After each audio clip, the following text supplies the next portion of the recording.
What's up guys, Everything Apple Pro here, and I know that $1,000 is just digging a hole in your pocket. You want to throw it in Apple's face for the iPhone X, but before you do that, watch this video. I wanted to talk about the drawbacks of this revolutionary new product. Don't get me wrong, I am completely obsessed with it. I'm so happy this design came to light, but it's not without its drawbacks. So let's talk about those in this video and why you should not buy the iPhone X. In fact, 10 reasons not to do so. Now this is something not many people think about. This is a first generation products. I know 10th iPhone, what are you talking about, Philip? But no, this is an all new product from Apple. They said it's going to be leading the next 10 years of design. And with a new product like this, a new line, there will be issues, quirks, nagging, teething issues because of the new display, because of the new design. If you remember, the iPhone 4 had the antenna gate, the iPhone 6 had the bend gate where it was a bit soft, and no, not in this housing. Obviously, this is a replacement. But with every major shift in design for Apple, there always seems to be a major issue after release, so it's always good to wait it out.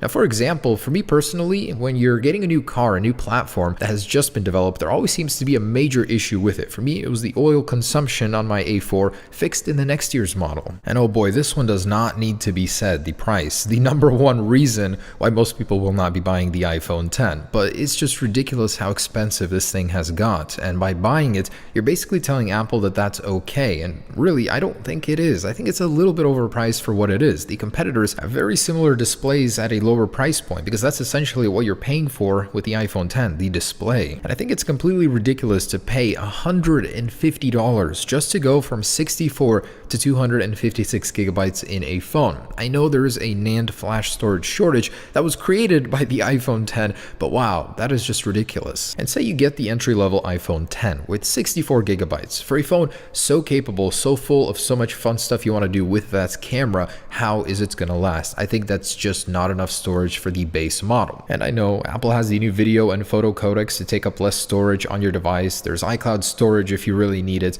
but still think about it. You download some games, some apps, record a little video, take some pictures, and before you know it, that 64 gigs is going to run out eventually. So I think it's not enough storage for an entry-level model. And one that will resonate with probably a lot of you, the cutout bar. I mean, the sensor bar on the iPhone X just takes away from the even design from that really beautiful display. There was a better solution. A Redditor posted this image, and honestly, I would not be opposed to that, or with software to hide the notch. It just seems that a lot of people are very unhappy with that design, and maybe just another reason on your list to not get it. And one that honestly worries me, going from a plus-sized phone to the iPhone X, you're actually getting cropped content. So a lot of your images, your video is going to be smaller because the display is slimmer. It's more in line with the iPhone 7 display. Yes, it's taller, but your content